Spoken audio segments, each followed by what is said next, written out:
Pernah manggil ya Jabbar pas lagi sakit hati? Makanya sering sakit hati. Jabbar itu panggilan untuk orang yang lagi sakit hati, habis dikecewain. Dikecewain oleh apa? Banyak lah, tergantung circle kehidupan kita ya. Ada yang circle-nya lebih ke main, berarti disakitin sama gengnya. Ada yang circle-nya lebih ke romantis-romantisan, disakitin oleh mantannya. Ada yang circle hidupnya seputar masalah kerja, disakitin oleh vendornya, oleh partnernya, oleh teman bisnisnya. Soal circle family life kita disakiti oleh keluarga, anak, orang tua, pasangan, dan seterusnya gitu kan. Yang jelas ketika kita merasa disakitin, ketika kita merasa kayak dikecewain, panggillah Allah. Sebelum kita memanggil netizen. Kan kita suka manggil netizen dulu ya. Posting, update status, story. Terus storynya tuh curhatnya minta respon lagi tuh. Dengan kasih polling lah. Dengan request lah gitu kan. Baiknya gue putusin apa enggak ya, request gitu. Semuanya putusin terus dia bingung. Gimana ya. Nah sebelum kita istisyarah kepada netizen. Karena netizen itu istisyarah. Bukan istifta, bukan istikharah. Yang paling tinggi itu kan derajatnya dari 3 level. Meminta pendapat nomor 1 tuh istikharah. Minta pendapat Allah. Kedua istifta, minta pendapat ulama. Orang yang berilmu. Ketiga istisyarah, minta pendapat orang yang lebih bijak dan berpengalaman.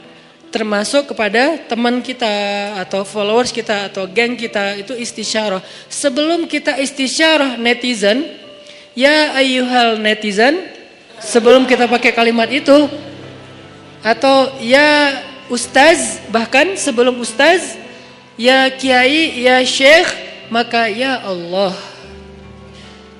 Panggil Allah Subhanahu wa ta'ala. Manggilnya gimana Ustadz? Salah satunya selain kata Allah pastinya, karena itu kalimat yang paling mulia, kita juga bisa manggil tematik. Ya Jabbar. Ya Jabbar itu bisa 2. Sebetulnya 3 maknanya Jabbar, tapi yang lebih common tuh 2. 1, dipanggil untuk masalah-masalah yang sifatnya bukan hanya besar, tapi kayak kekuatan. Ya Jabbar, ya Qahar. Arti Jabbar dalam konteks itu yang perkasa, yang memaksa, ya Qahar, yang menaklukkan. Sehingga dipakailah kalimat Jabbar, Qahar, Aziz, kan kata-kata yang nama-nama yang perkasa gitu, untuk doa-doa yang sifatnya biasanya dipakainya dalam kondisi terzolimi. Ini doa-doa orang yang terzolimi. Kayaknya nggak perlu dihafal juga sih. Bukan nggak perlu dihafal, nggak perlu dipakai. Kenapa? Berharap kita tidak mendoakan orang yang zolim. Kecuali yang dizolimi dalam urusan agama. Kalau dizolimi urusan pribadi sih, mending jangan mendoakan orang yang menzolimi. Kenapa? Rugi. Mending doain diri sendiri.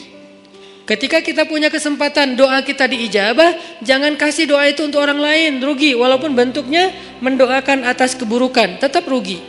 Mending kita pakai buat doain diri kita sendiri. Ya Allah, saya lagi dizolimin, mudah-mudahan. Nah gitu kan. Berarti kan kita dapat kebaikan.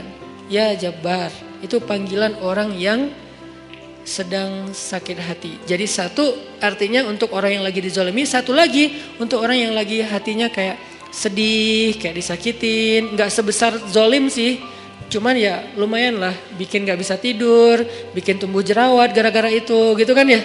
Karena stres.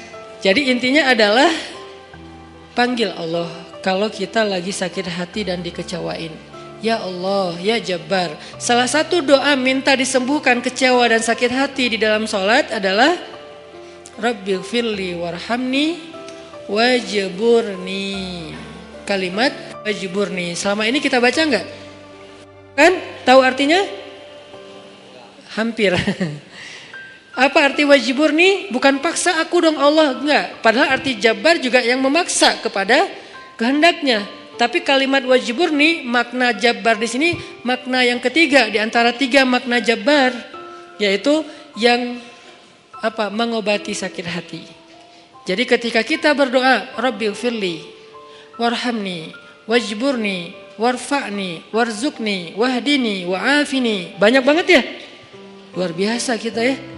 Wajburni itu artinya kalau kita terjemahin, sembuhkanlah sakit hati saya. Atau bahasa lain juga bisa diterjemahin, hiburlah aku ya Allah, aku lagi sedih nih.